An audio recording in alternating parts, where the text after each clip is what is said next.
From Geppetto Studios in New Freedom, Pennsylvania, welcome to the Cosmic Geppetto Podcast, your home for inclusive, positive geek culture, where we talk about movies, comics, music, books, and whatever else we feel like. Please welcome your host. He's almost a caricature of a buff dude. He's not that old. He will take his shirt off. Brad Mendenhall.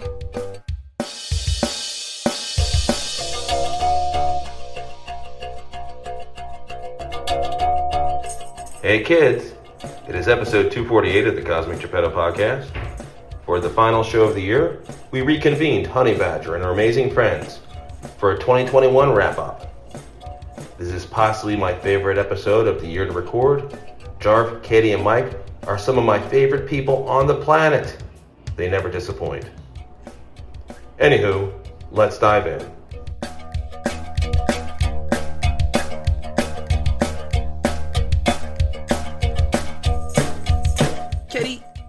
When we first met, one of the things why I worked with so many people at the company we were at together, and there's like two that I still talk with, you and like one other person. One of the things that made you so different from everyone else is you were a reader. Both just read a lot, and when you left, I gave you like my 4 favorite books because it's like sharing that with you. And you were such a huge Harry Potter fan.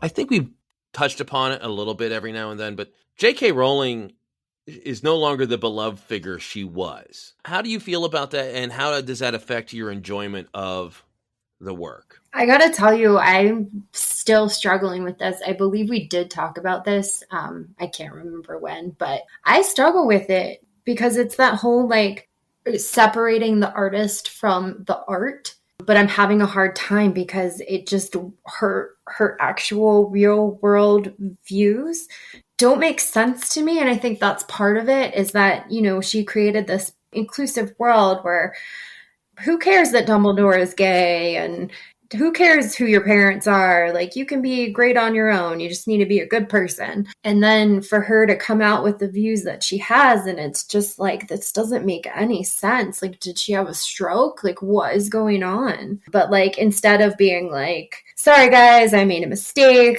I've done some soul searching. I'm going to listen to people or whatever. Instead, she like doubled down and put this whole big post about basically how she's transphobic on her website. And the last time I checked, which was a while ago, it was still there. She like said all this horrible stuff, and then instead of like backing down, she doubled down. I don't know. It's a struggle. And then with the Fantastic Beasts, the last movie that came out was garbage. I don't know. I'm struggling over here. And it's so weird to see because, what was it, Sunday on the TBS station, they had this wonderful game show. It's a 4-week game show hosted by Helen Mirren, of all people. And all these fans, all these different backgrounds, and the fandom does reach such a wide group. And it's, you know, the fandom's still there. They have talked about, HBO's going to have like a 20th anniversary reunion of the actors from the movies. So there's still so much love for the original franchise, but they don't talk about J.K. Rowling anymore. They talk about Harry Potter, they talk about the actors, they talk about the movies, they talk about the books, but they seem to be bending over backwards not to mention her. Yeah. J.K. Rowling is the Harry Potter franchise. I mean, obviously she had full control over the books, and she had a lot of input in the movies. So it's tough. It's hard to have that separation. Rowling was, for a while, a really good representative for that. And she said some really great, fun, pithy stuff. And then she started to suck. Yeah, it just doesn't jive to me. It doesn't make sense. Make it make sense, please. Would that I could. But I know who can make it make sense. Is this Michael? Yeah, I'm here. What's up? Yeah, Jarf will be with us in a second. We were just talking some J.K. Rowling and how she breaks our heart. Oh, I don't even think about her anymore.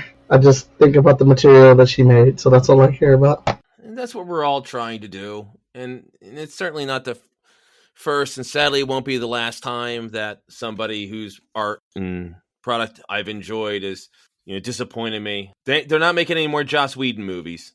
And that was another one that was heartbreaking because I loved Whedon's stuff so much. And he was another one where I liked so much of the stuff that he had to say. He would make some great pithy political statements. And I think that probably the last thing he directed was a really well done and thoughtful advertisement for Planned Parenthood. And it's like, oh, okay, yeah, this is a guy who eloquently speaks things that I believe in. And it's like, oh, he's also a terrible, terrible human being, and a lousy boss and a misogynist. And so much of his work doesn't hold up because, especially when you realize, oh, he was an asshole. It's a shame. J.K. Rowling is still putting out books and putting out work. None of her post Harry Potter work has had any sort of has had the sales or anything that original stuff does, but she's still doing stuff. Is she? Yeah, I know. Jarf, you're coming in. The conversation we're having is J.K. Rowling, how she sucks now, but she still is producing stuff. She's still writing books. Nobody's that interested in him anymore. But when I think of other people who have been canceled, for lack of a better term, I know there's talk of Mel Gibson's doing some sort of weird prequel series to the John Wick movies. Joss Whedon is sort of persona non grata.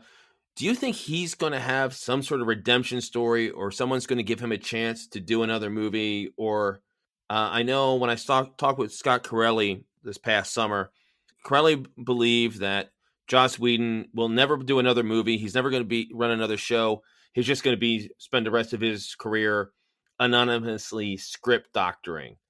Jarf, what do you think? Do you think that holds water, or do you think there's a chance that 5 years from now, some studio is going to give him a decent sized budget to make another movie? Look at it this way. White men usually do get a second and a third and a fourth try. He's not that old, and people have done far worse and gotten to take their victory lap. So I'm guessing, yes. Oh yeah, of course you are. It's gonna be Buffy, the Elderly Slayer, or something like that. But yeah, we'll see another Joss Whedon movie. He'll get to come back out there and ride that horse again. Buffy the Elderly Slayer. Yeah. Now, is that old woman Buffy Summers, or is she just killing old people? Yes. Yeah, she's actually killing old people because she thinks they're vampires. She's got dementia. I would watch that, or it would make a really good comic. Hint, hint, Mike.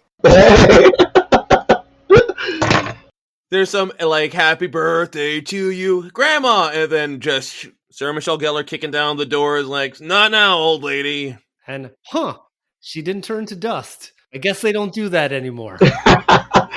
They turned to dust back in my day.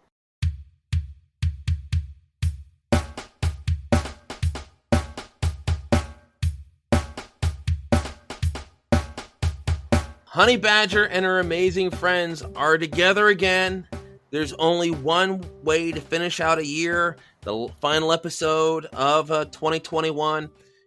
We had to pull the gang together.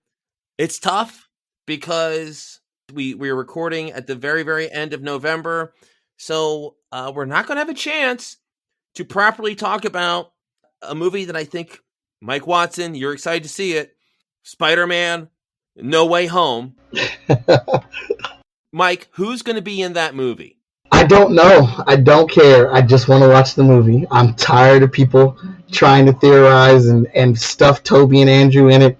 It's gotten to the point where I am sick of it. I avoid all of it. I just want to go see my Spider-Man movie and sit back and enjoy the greatness that is Tom Holland. Holland's great. He's a great Spider-Man. He's also a really good actor who's got a bit of buzz, and people like working with him. He's gotten a lot of star turns in other movies, and this could be said for a lot of the Marvel actors. He does seem to be waiting for that first big hit that isn't Spider-Man, but he's been putting in some really good performances. Katie, how do you like Tom Holland, both as Spider-Man and just in general? I haven't really seen much other than his Spider-Man stuff, so I can't really speak to his other work.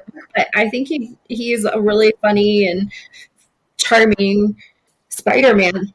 I remember talking with one friend, roughly our age. What she said about Tom Holland is like, I really like him. He's so cute. He's so funny. I feel a little dirty thinking he's cute, though. and he's comfortably in his 20s, but he's still playing a teenager, and he still really looks like a teenager. I wonder if it's going to be a Michael J. Fox thing where he looks really, really young until then he looks still young, but with crow's feet, and it becomes weird. All right, guys. So 2021 is coming quickly to a close. It's been a weird year for pop culture because, I've seen 3 movies in the theater. I saw Black Widow, I saw Shang-Chi, and I just saw Ghostbusters Afterlife. I've had weekends where I've seen more movies than that during a normal year. There certainly has been a lot more content and a lot of good stuff, but we'll start with Jarf. What have you seen in theaters this year? If you've gone back to the movie theater, what have you seen in theaters? It's going to be kind of boring because I've seen 0 movies in the movie theater. Aren't you glad you invited me to your podcast? Were you planning on seeing anything? Or are you still obviously the pandemic's still out and there can be a level of risk to that. Was it you decided you're going to wait until someday COVID is completely under control, or did you just decide you like seeing movies at home now? It was a little bit of both. My wife, Nicole, is a bit immunocompromised, so we have been taking more precautions than average. I know a lot of people are pretty comfortable with going to the movie theaters, and some friends of mine have just been going on off hours when it's not going to be that crowded, but it hasn't been a huge sacrifice for me. I like it better when movies come out at the same time digitally as they are in the theaters. Sorry for the theaters, but it is a little bit annoying to have to wait for the things that I really want to see. But in terms of the experience, I have really kind of found that I just dig watching it at home.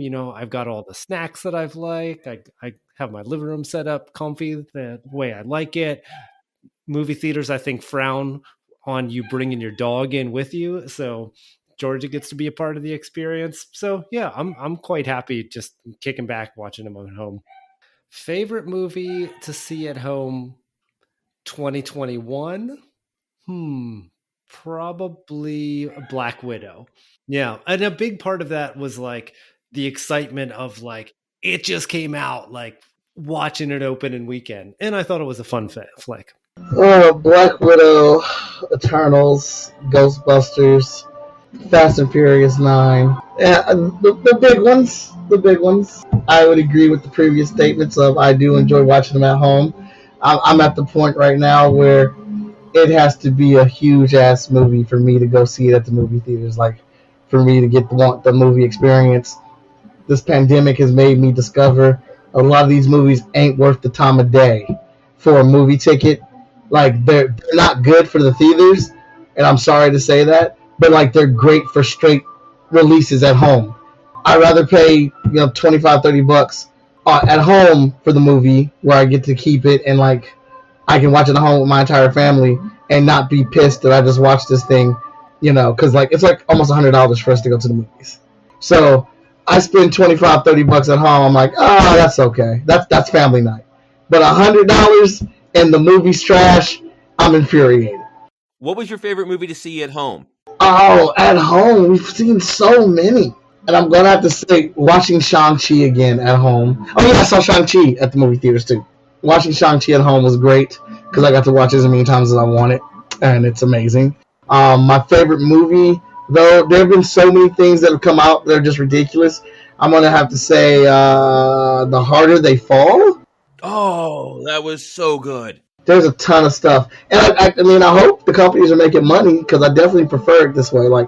I'm going to go see every single Marvel movie in the theaters. I've bought into their drug. I am with the blue pill all day, every day with them. Fast and Furious has lost that right because their last movie was absolutely terrible. And this is coming from a Fast and Furious fan. I know you were really hurt by that. I love The Harder They Fall. Zazie Beetz, I loved her in Deadpool 2, and she's continued winning over my heart. Her character was responsible for, I thought, the dumbest part of the movie, because, and spoiler alerts, but you should have already seen the movie. Her character basically is sent to go spy on Rufus Buck's gang, as played by Idris Elba. She shows up, and they immediately just take her prisoner and beat her up, and because they obviously they know who she rides with. Yeah, that was dumb. And then there didn't seem to be any real plan to it. They just sent her in hoping she could spy on him, and then they were surprised it didn't work. It's like, hey, you know Rufus Buck is played by Idris Elba. He's going to be smarter than all of you. That 8-Bit Christmas was a hidden gem too. Really? Yeah. I'm so suspicious of any movie that tries to claim to be, and there's some advertising sort of claiming it's like the next Home Alone, and I'm so suspicious of that because Home Alone was entertaining despite itself, and also hasn't held up real well. So, but all right, I will. That'll be one I put on for the kiddos. Honey Badger. What movies did you see in theaters this year? Shang-Chi, Candyman. Oh God. And Black Widow. How was Candyman? It was really good. Peele produced that or wrote the script or something, correct? Yeah, he was involved for sure. It was really great, and it tied together like the other two movies. It was really, really well done. That's always been a movie series a little smarter than your average slasher supernatural killer movie series.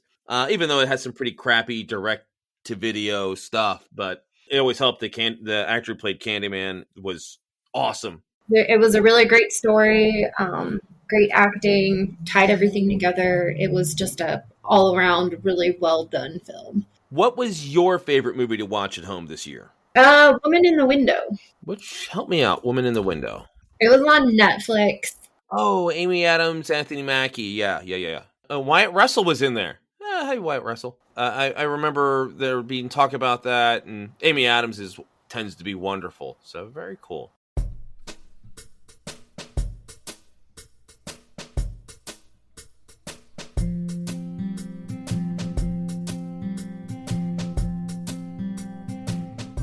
Before we move on to the next question, though, it's very important.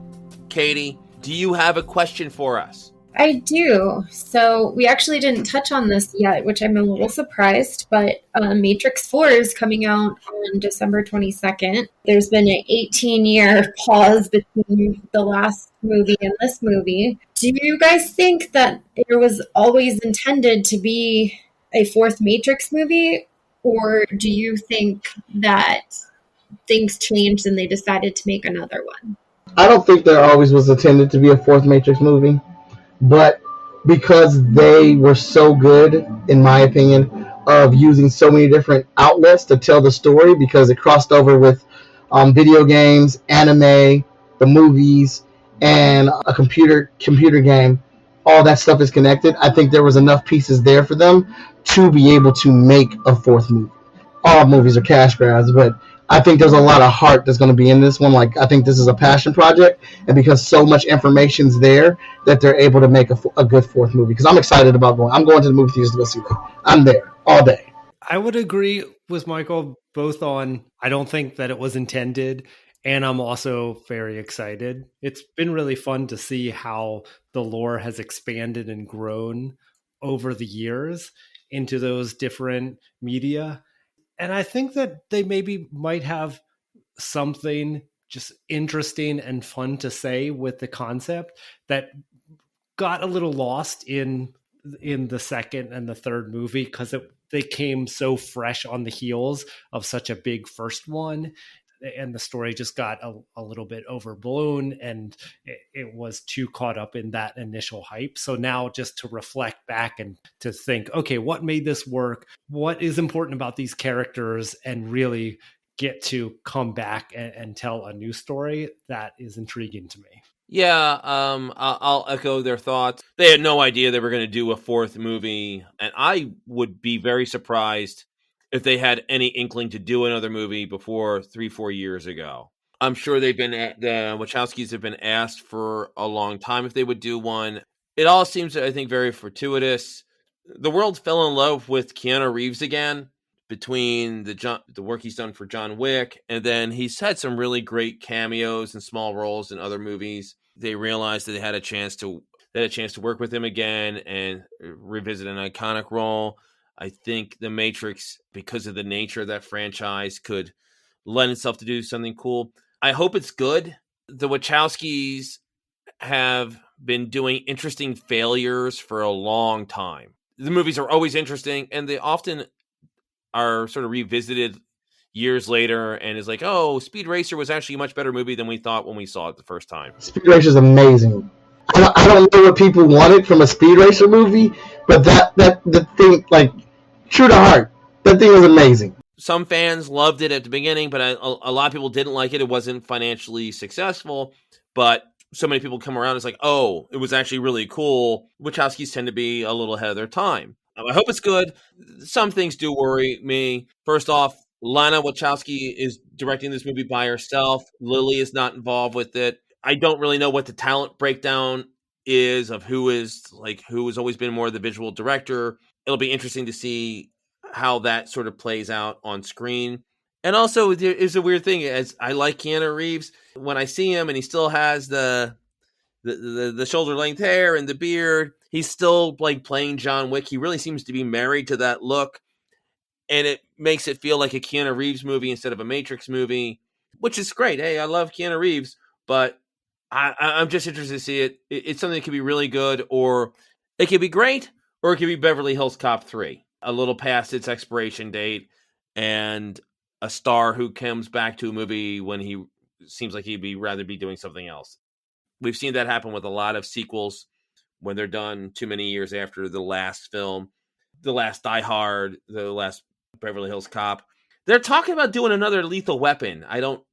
Sometimes these things should be left alone.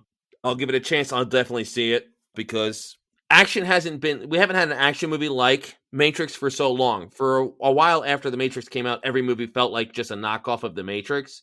And it hasn't been that way because of Jason Bourne, the grittier James Bond, John Wick. It'll be sort of fun and refreshing to go back to that. Yeah, I'm in agreement with you guys. I don't think they originally intended for there to be a fourth movie. I think with the resurgence of interest in Keanu, and maybe they got a script that finally nailed it, they decided to go ahead and make this fourth movie.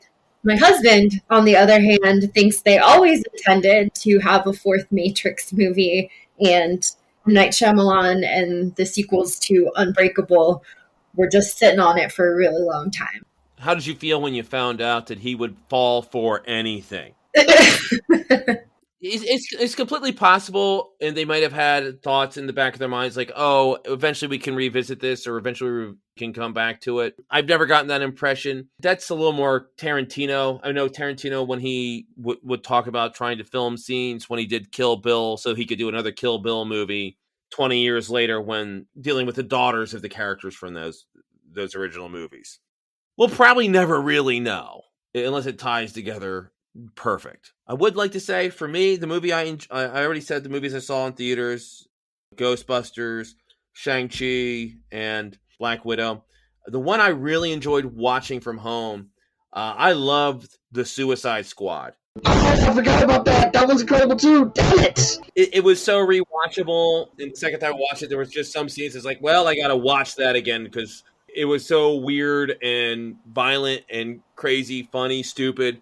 When John Cena and Idris Elba just walk through just shooting people and trying to outdo each other. It's like, I could sort of watch this over and over again. I changed my answer to Suicide Squad 2 because I watched that a bunch of times. I was thoroughly happy with how good that was.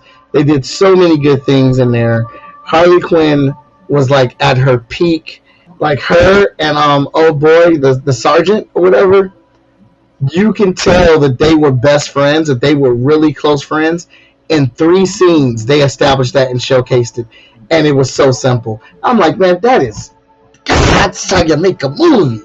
Like, that's how you're supposed to be done. James Gunn's an awesome director when it comes to these ensemble cast films, man. They've shown some ads for Peacemaker, spinning off John Cena's character.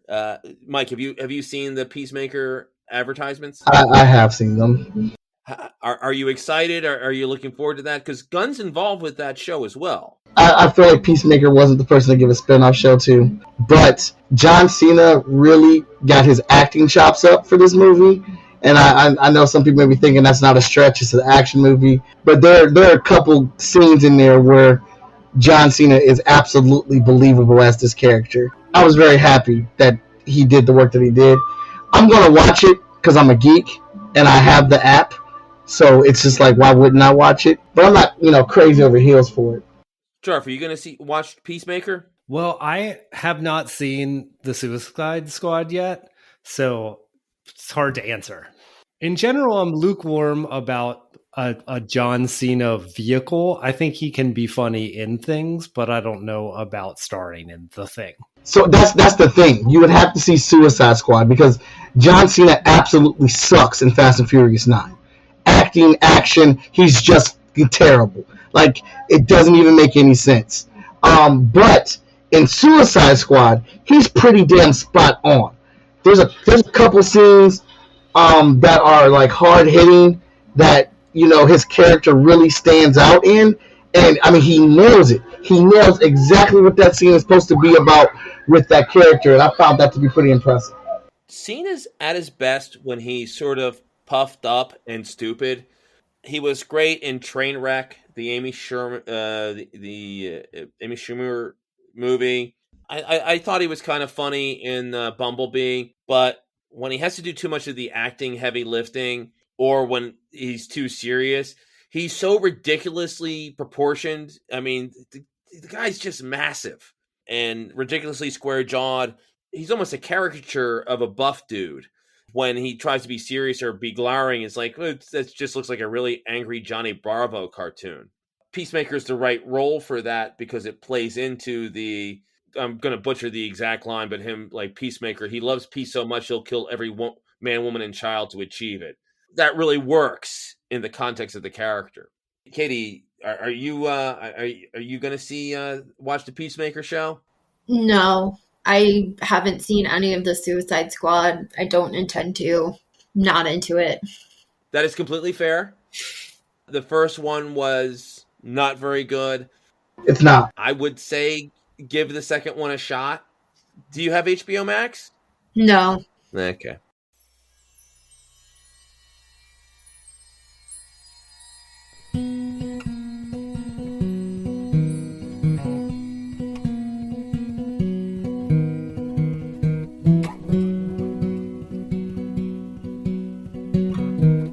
The first one does suck. It absolutely does. But this one has so much heart. Like, I think you would appreciate it just for the heart of it and like how these characters come together. I was very surprised at how they did that and pulled it off. But to each his own. Your mileage may vary. Okay. Katie, what was the biggest entertainment disappointment for you in 2021? The movie The Tomorrow War. Oh, Chris Pratt. Yeah. It was so dumb, and I was like screaming at the TV like every 5 seconds because everything was just so dumb and people were doing the dumbest things, and I was like, you guys are so dumb. You deserve to die, all of you. Well, and it's also time travel, and we know you have a real problem with time travel. It's not the time travel, it's the repeating that I don't like.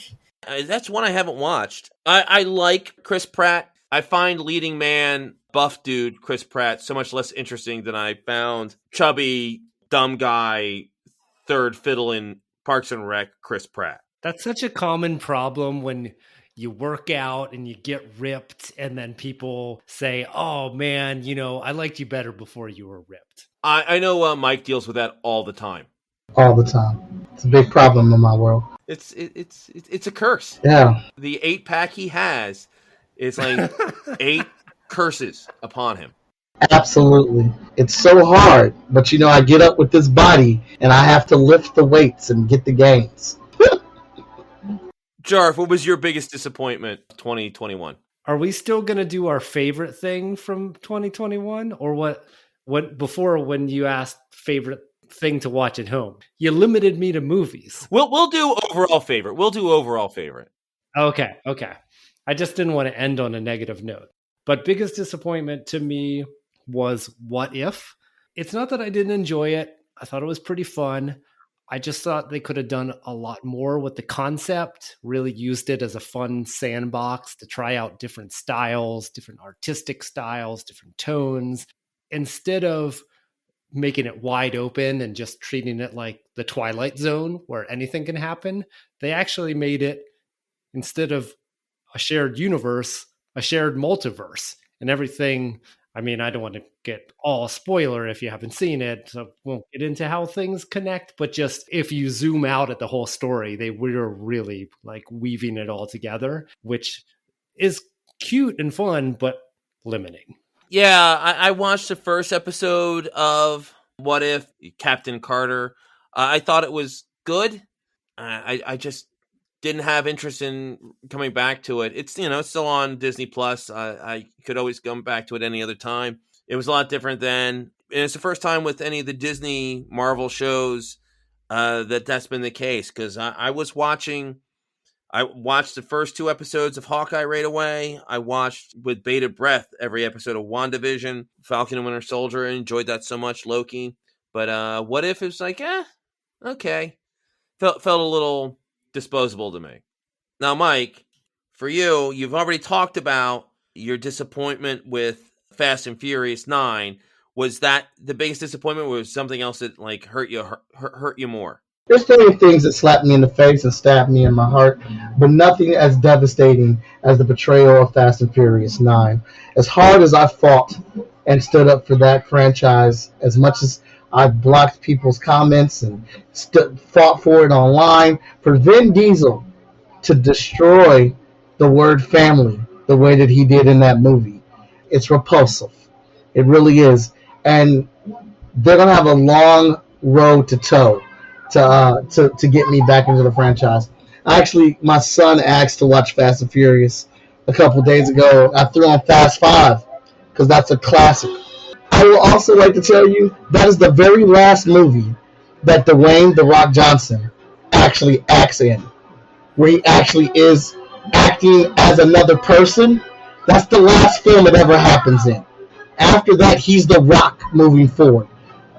And I never noticed that because I have such a man crush on him. But that's the last time you see The Rock act. So Vin took that from us too. So it's double homicide. Vin Diesel's made a very public overture to The Rock to come back for Fast and Furious 10. Do you want that to happen, and do you think it will happen? It won't happen, and I don't want it to happen because it was disrespectful as hell. He called The Rock his little brother. That boy is 17 times your size. You don't call that man your little brother. And you don't do that publicly. You go on a phone call, you call The Rock and like, look, man, I was a dumbass, and I apologize for that, but you are killing my franchise, and I need you back for the last 2 movies. That's how that conversation should have went. I hope The Rock doesn't come back. Vin's got to do this on his own. He's got to lace up his bootstraps and bring this franchise out of the darkness.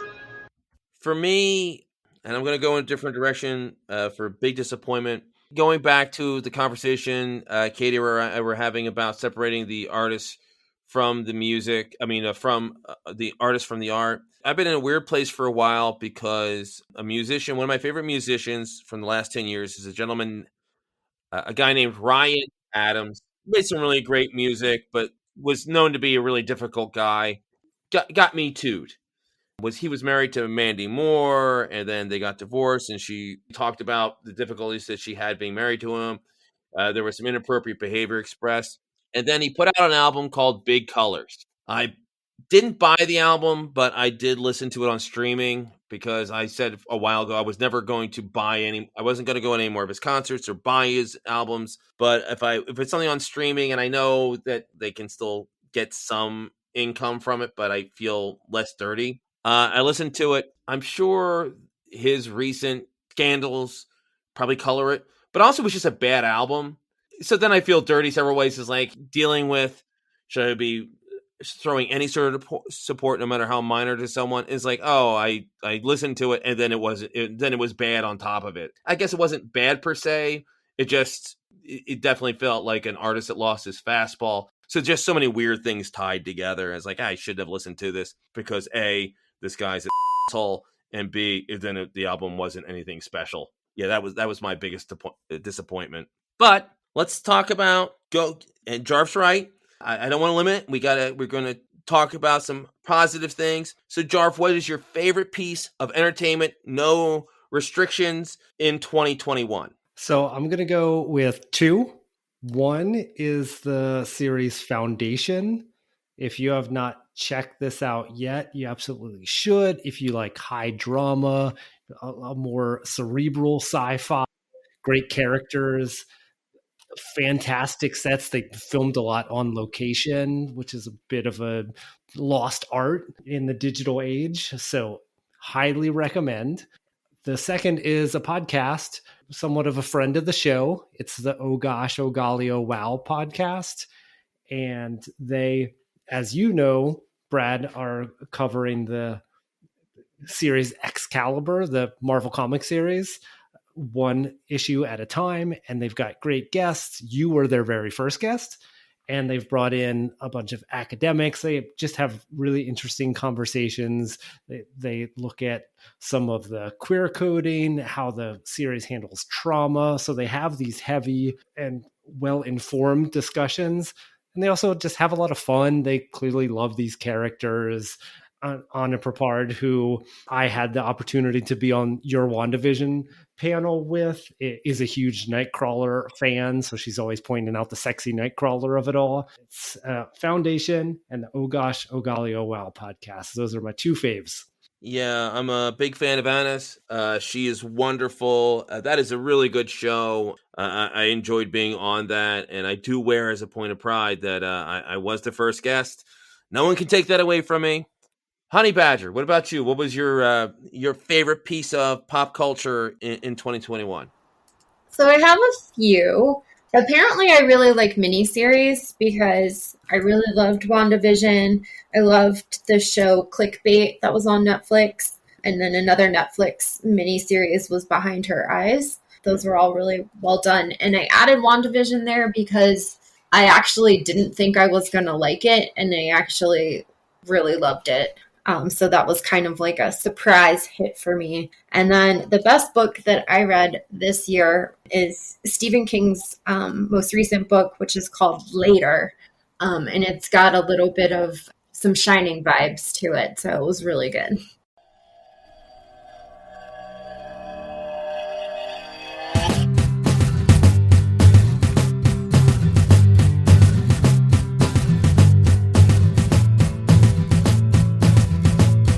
Number one, though, all time this year that took the cake was Ghostbusters Afterlife.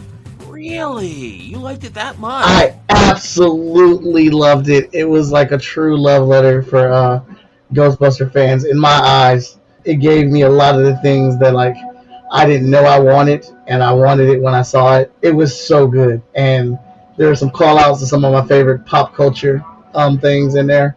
I won't say anything because I don't want to spoil it if people haven't seen it or whatnot. But it was a great sequel for me. I didn't have any issues with it at all. I've been gushing over Disney Plus MCU. I've loved all the stuff that's come out for that, and it's kept me going.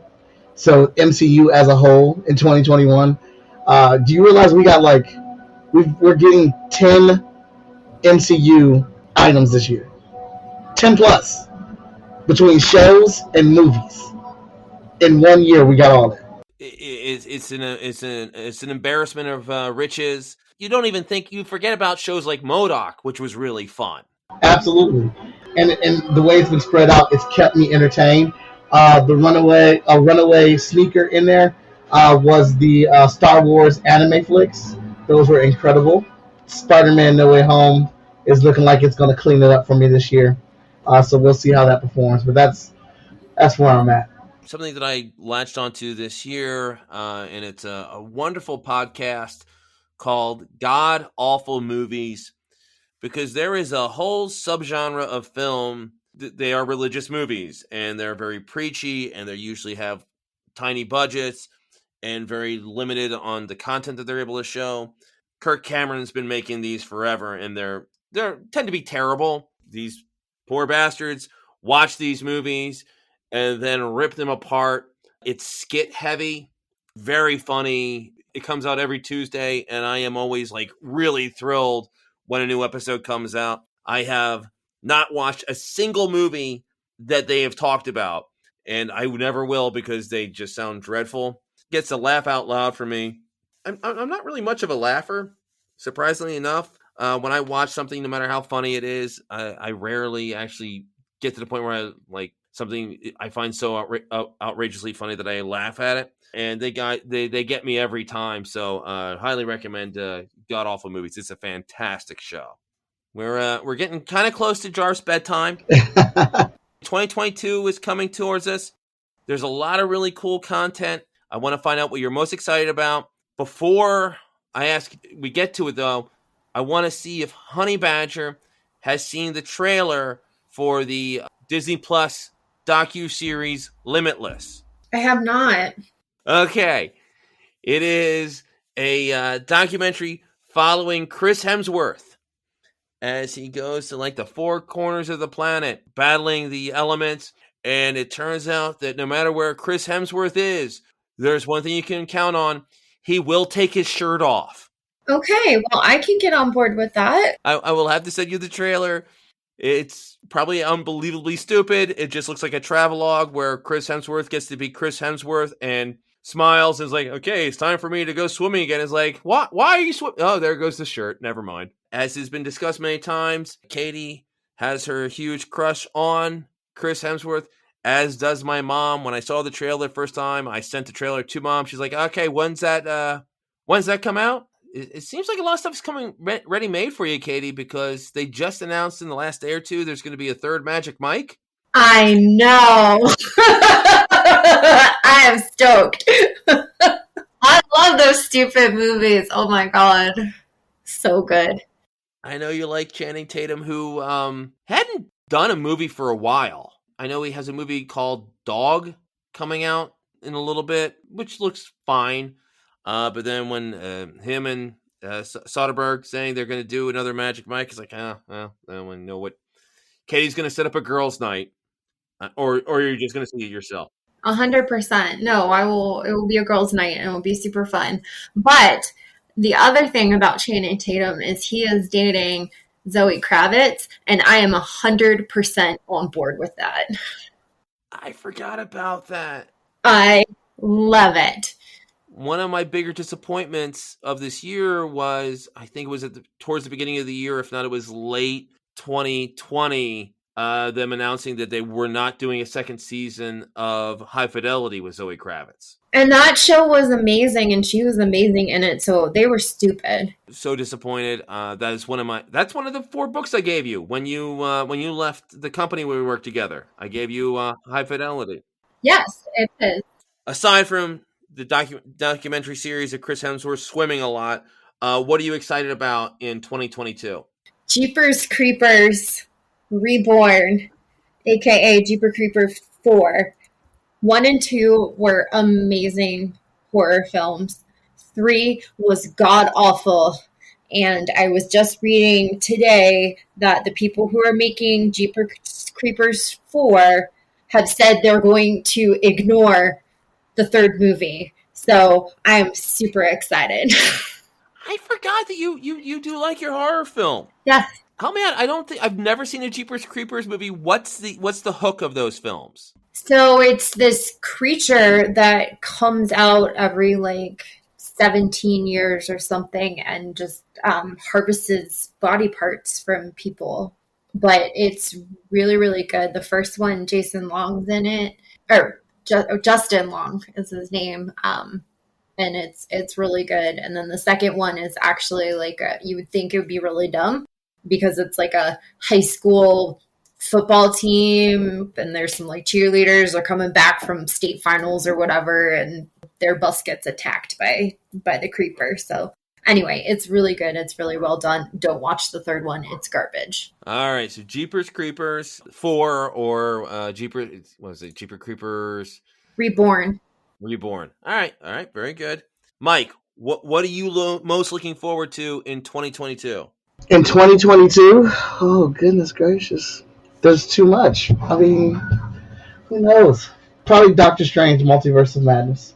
That's going to be awesome. Sam Raimi hasn't done a movie for a while. Doctor Strange is a great character for him to to take on. So that's going to be awesome. Absolutely, it is, and I love that he's coming back to the MCU to direct that movie. I think that's going to be right up his alley. There's so many possibilities that can happen there, and I'm hoping we get to see Captain Carter in that movie.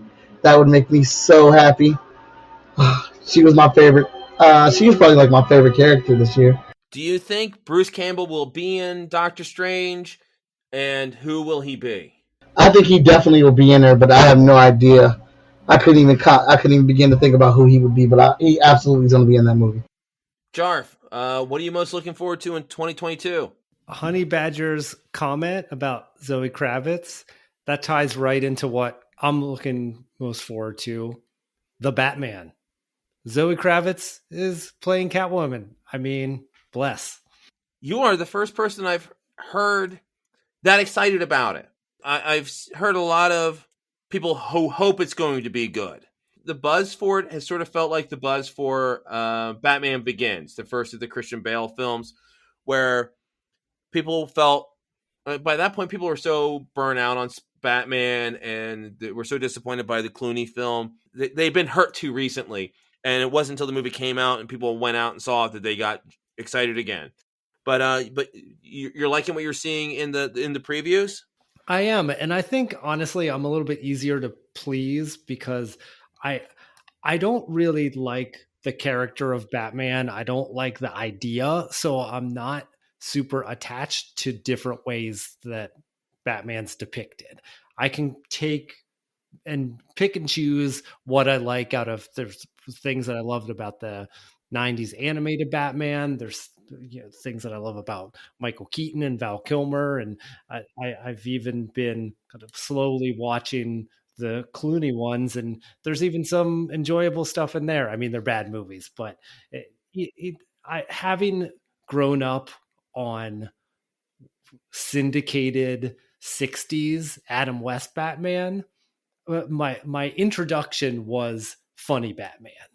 And then it's when I saw it reinterpreted it as, a bit darker and like Tim Burton weird. It's like, okay, that's a different way to do it. So I always just like to see, okay, what's the fresh look? What's the fresh aesthetic? I like the casting that I've seen so far. So I think it's just going to be fun.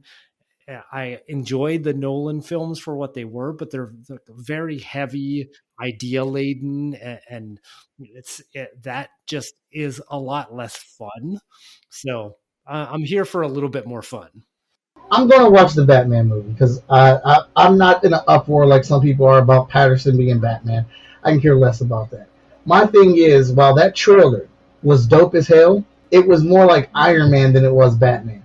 Like when he walked down that tunnel and was taking 2 AK-47s to the chest without flinching, I was like, that bothers me. Like I know he's trying to be brutal and like the fighting looks great and everything, but like he's still like a man, and like that's part of the crux that makes Batman, cool. That there is this chance that he could be hurt. But taking 2 AK-47s like he's Iron Man kind of turned me off. But it could be one of those things where they just put it in the trailer to put it in the trailer. I'm intrigued, but for me, the thing I'm most excited about for 2022, it was announced not that long ago. The comic book series Saga is finally returning. I love Saga. It ended on a heartbreaking cliffhanger, and that was like 18 months ago, 2 years ago. They're bringing it back, and I cannot wait. I am a huge Saga fan. Yes, I'm not totally caught up as you are, but I love it, and I'm excited that it's continuing. I'm just excited, or I'm just surprised that nobody listed Morbius as what they were most excited about in 2022.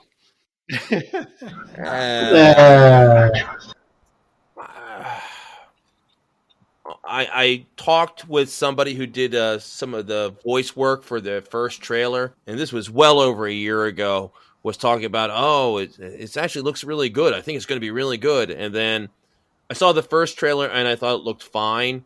And then I saw the second trailer where you see him more with the weird pig nose Morbius face. I was like, this is going to be lousy. Maybe it'll be good. but I just I still haven't seen either Spawn movies in theaters. This weird Sony, Did these you Sony did you movies say that Spawn? are. I said Spawn. I meant Venom. I haven't seen any of the Venom movies. I thought you did that intentionally. All right, I have not seen any of basically the Sony Spider-Man movies without Spider-Man. I haven't watched the first two. I don't know if I'm gonna this. I don't think this will be the one that breaks the streak. I feel like the only one I'm interested in seeing is they have talked about a Silver Sable with Black Cat movie. I'll probably go see that if for no other reason. I'm a huge Ron Friends fan, and Friends gets a check if they make the movie, so I'm going to support Ron Friends because I think he's awesome and he's been on the show.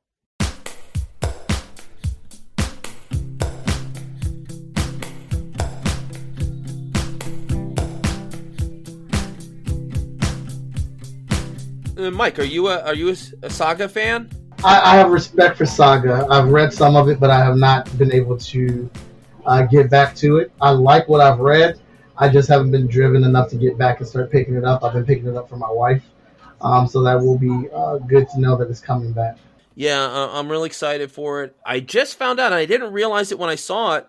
There was recently an advertisement with the first live action depiction of Marco from Saga. I don't know if anyone's heard this or saw it or put it together. Did you see the advertisement where someone dressed as Marco? No. No, I haven't seen this. It was a Taco Bell ad where there were two guys in a subway cosplaying as Marco, the main male character from Saga. They looked at each other and they were going to start to walk and become best friends. And then one guy heard a Taco Bell gong and decided, no, I'm just going to go to Taco Bell. But he had the horns, the shirt, the same color shirt that Marco always wore, and a shield that he would use. And it was pointed out in like comic book resource website. It's like, oh, that's Marco. I was like, what the? And I looked and it's like, oh my God, it is. Obviously, it's just a thing of the director of that ad was a Saga fan and decided to sneak that in there. But I was like, oh, it's just a matter of time before somebody does a live action Saga. Oh, yeah. I hope it works. I hope what happened to Why the Last Man doesn't happen to it, because it was disappointing that series didn't catch on. I would like to throw out something I forgot to mention. Arcane on Netflix is amazing. I didn't think we were going to get breakthrough animation storytelling again so quickly after Enter the Spider-Verse, but that show is phenomenal. And I can't believe I forgot about it. I've been watching so much stuff. I work from home and I do comic books from home, so I'm just always watching stuff. But what they do with the animation in that show, when it comes, like I know this sounds weird to say, but when they're crying, when they are dealing with their trauma, oh my goodness, it hits home every single time. Like, you feel their pain. And I've never been that invested in an animated series when it comes to animation, like emotionally like that. Like, it's incredible. I highly, highly recommend watching Arcane on Netflix. Definitely have to check that out. Guys, as always, this has been amazing, and it's so good to get everyone together. It's tough because there's pulling together this group of four. You can't just do it because there's a cool episode of the Golden Girls on reruns. It has to be worth it. I want to give everyone, thank you guys, and also give you, please, a chance to plug your pluggables. Katie, I know the Honey Badger hasn't been too active in podcast or entertainment world, but do you have anything that you that you want to share or anything that you want to recommend? Yeah, so I am the president of a board called Friends of Paha, and we support Camp Paha, which is a camp for kids with special needs. And right now, for the holiday season, we are raising money for Camp Paha to purchase a Freedom Tracks wheelchair attachment. And this thing is really, really cool. It basically can convert any wheelchair into like kind of an ATV so they can go quote unquote off-road. So it just kind of opens up their mobility and lets them be able to do a lot more activities. So it's for a really great thing for this camp. So if you are interested, you can check it out. You can check out the camp. You can check out the fundraiser at friendsofpaha.org. And then if you, on the top right, if you click on fundraising and then scroll down to holiday fundraiser, you'll see all the info for that. How do you spell Paha? Paha. Well, we recommend everyone check it out. We'll put a link with this episode. Katie, as always, is making the world a better place. That is so awesome. Jarf, you also, during your day job, you help people, you make the world better. You also have a very cool podcast that I had a chance to guest on that I'm very excited to hear. So please plug your pluggables. Yeah, thank you. And that is awesome work, Katie. Thanks for sharing about that. The podcast that Brad mentioned is Dazed and Confused 33 and a third. We're covering Dazed and Confused one song at a time because I am too lazy to cover it 1 minute at a time. And it's just been a lot of fun having friends like Brad come back, do a little reminiscing, see how we relate to the characters, kind of look at the fashion, check out the music. So that's in pre-production right now. And if you follow on Instagram at DazedConfused33, I'll give updates when it's coming out. Yeah, I had so much fun, and it was it's funny, and Jarf and I talked about this while recording and a little bit before recording. It's hard to believe we've been doing this show for a long time. When I started this, it was just me and Jarf, and then me and other friends from high school or college. It was a time just Jarf and I again talking, which is something that we did 20 plus years ago at Lock Haven University for a radio show that nobody listened to. And it was fun. He and I hanging out and talking music. And Jarf has an amazing knowledge and insight into music. So, and as well as movies. So that's going to be I had an awesome time guesting, and it's going to be an awesome show. I can't wait for it. Mike, talk to us about what's going on in the Hotshot universe. Well, tons going on. We actually have our annual event, FSK Day, this weekend. It'll be an in-person and virtual event. We'll be celebrating all things FSK, making announcements about our newest titles and books coming out Friday, Saturday, and Sunday. If you can't make it down to Columbus at Comic Town, where we're hosting an event, you will be able to watch the entire thing virtually from the comfort of your home. But I recommend you come down. We're going to have a lot of create a character contest, coloring contest, game of FSK Guess Who. Of course, while being fully stocked on all the books from Freestyle Comics for sale, some prints. We'll have guests coming down. Aftershock Comics will be down there with us as well, kicking it and having a good time. We're also going to be dropping the brand new issue of Hotshot in December, Hotshot number 11. That's a big thing for us because we just completed a Kickstarter for Hotshot, and we released a brand new issue 10 during that Kickstarter last month. And now we're about to turn around and drop the newest issue, which is issue 11 of Hotshot. A lot of things happening over at the FSK house. Check out our website. We just launched that as well, fsknow.com, where you can get all the latest books and merch and all that good fun stuff that we love to have. I'm a big Hotshot fan. I'm a big fan of Mike. I've said it before. I enjoyed Invincible on Amazon, but it should have been Hotshot. Should have been Hotshot, and I'm waiting for that movie. I'm waiting for that movie, TV show, animated series, because it's such a great concept, and the execution is fantastic. So, recommend everyone check that out, guys. This has been amazing. Happy 2021. Hopefully 2022 will be less interesting, but some great entertainment, and we're gonna do this again soon. So, hey, Jarf, why don't you take us out? Thanks, friends. This has been fun, and listeners, we'll see you in the funny pages.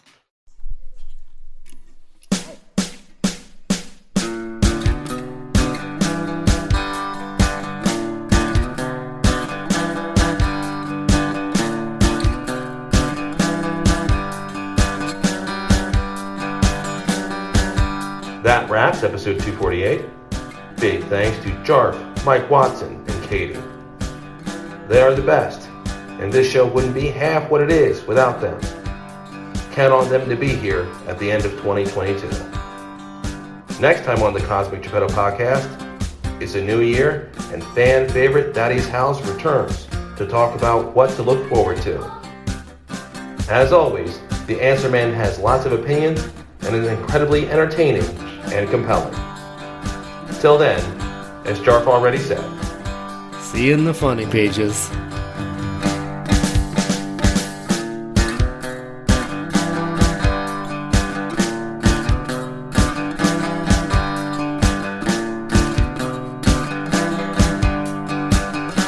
Subscribe to the Cosmic Geppetto Podcast on iTunes, Stitcher, or wherever quality podcasts can be found. Rate and review us while there. Follow us on Twitter at CosmicGPod, and we will follow you back. Unless you're a jerk. We don't follow jerks. Like us on Facebook at facebook.com/Cosmic Geppetto. We love hearing your ideas for upcoming episodes. Email us at cosmicgeppetto@comcast.net. You deserve to die, all of you.